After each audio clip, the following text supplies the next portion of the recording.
इस वीडियो में हम बात करेंगे कि अगर एफिडेविट देना हो आपने सिविल केस में प्लेंटिफ का, तो उसमें क्या बातें आपको ध्यान में रखनी चाहिए। अगर आप प्लेंटिफ के एडवोकेट हैं तो कौन कौन सी बातें आपको ध्यान में रखनी चाहिए। बेसिक बातें आपको मैं बताऊंगा सिंपल लैंग्वेज में।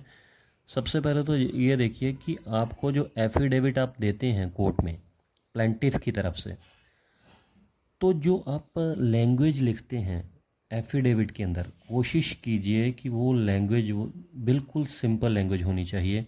या फिर ये कोशिश कीजिए कि अगर जो प्लेंटिफ है जिसकी तरफ से एफिडेविट आ रहा है, अगर वो कम पढ़ा लिखा है या फिर अनपढ़ है और एफिडेविट आप दे रहे हैं इंग्लिश में, तो ये फिर लॉजिक वाली बात होती नहीं है। क्योंकि जब एक बार आपने प्लेंटिफ का एफिडेविट दे दिया, उसके बाद जब क्रॉस होगा, डिफेंडेंट की तरफ से क्रॉस होगा, उसका वकील जो है वो क्रॉस करेगा, तो वो सबसे पहले यही पूछता है कि जो एफिडेविट में लिखा हुआ है वो आपको पता है क्या लिखा हुआ है। और वो है अनपढ़ या फिर बिल्कुल कम पढ़ा लिखा, तो एफिडेविट है इंग्लिश में, तो वहीं पर वो जो एविडेंस है वो कमज़ोर हो जाता है। इसीलिए सबसे पहले तो ये देखिए कि अगर प्लेंटिफ कम पढ़ा लिखा है या अनपढ़ है तो लोकल लैंग्वेज में एफिडेविट दीजिए। और अगर पढ़ा लिखा है तो अगर इंग्लिश में आप एफिडेविट दे रहे हैं तो उसको पढ़कर समझाइए प्लेंटिफ को कि इसमें क्या क्या लिखा हुआ है, ताकि हर बात उसको पता चल जाए कि इस जो एफिडेविट वो दे रहा है अपनी तरफ से एविडेंस के रूप में, उसमें क्या लिखा हुआ है, एफिडेविट आखिरकार है किस चीज़ का। तो जब उसका क्रॉस होगा, ये इसलिए ज़रूरी है क्योंकि जब क्रॉस होता है तो वो कॉन्फिडेंटली ये कह पाएगा कि मुझे पता है कि इसमें क्या लिखा गया है, मुझे पढ़कर सुनाया गया है और मैंने ख़ुद भी इसको पढ़ा है, तो फिर आसानी हो जाती है। इसके अलावा जो ख़ास बात ये है कि जो प्लेंट आपने लगाई होती है, जो दावा आपने लगाया होता है, आप प्लेंटिफ के वकील हैं, एडवोकेट हैं, तो जो दावा आपने किया है, जो रिलीफ आपने मांगे हैं, एफिडेविट के अंदर सेम टू सेम आपको वही बातें लिखनी चाहिए।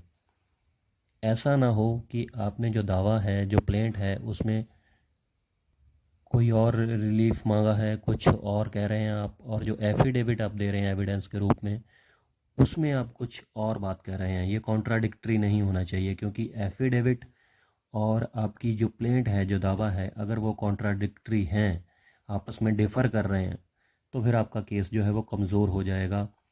आपका जो केस है वो रिजेक्ट भी किया जा सकता है। तो इसीलिए सबसे ख़ास बात यह है कि जो भी आप एफिडेविट दे रहे हैं, सबसे पहले दावे को अच्छे से पढ़िए, प्लेंट को अच्छे से पढ़िए, और सेम टू सेम आप उसी का एफिडेविट दीजिए। कई बार क्या होता है कि कई बार प्लेंट आप लगा देते हैं, दावा लगा देते हैं, तो आपको लगता है कि कुछ चीज़ें रह गई हैं प्लेंट में लिखने के लिए, या रिलीफ कोई रह गया है। तो सबसे पहले आप ऐसा कर सकते हैं कि एफिडेविट में वो सारी बातें ना लिखें, जो चीज़ें प्लेंट में रह गई हैं वो उसको अमेंड करवा सकते हैं। आप प्लेंट को, दावे को अमेंड करवा सकते हैं।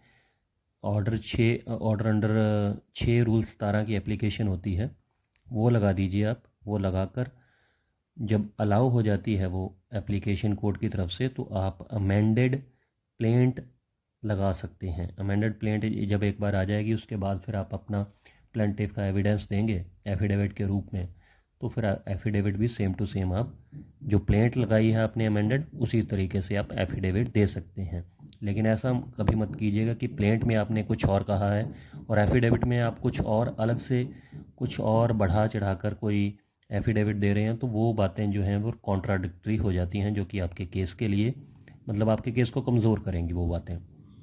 तो ये कुछ ख़ास बातें होती हैं अगर आप प्लेंटिफ के वकील हैं, एडवोकेट हैं, जो कि आपको पता होनी चाहिए। उम्मीद करता हूँ क्लियर हो गया होगा। कोई कन्फ्यूजन रहेगी तो प्लीज़ कमेंट करके ज़रूर बताइएगा, और वीडियो अच्छी लगी तो कमेंट करके बताइएगा कि वीडियो कैसी लगी है। लाइक कीजिएगा और शेयर कीजिएगा अगर अच्छी लगी तो। शुक्रिया, धन्यवाद, सब्सक्राइब ज़रूर कीजिएगा। शुक्रिया।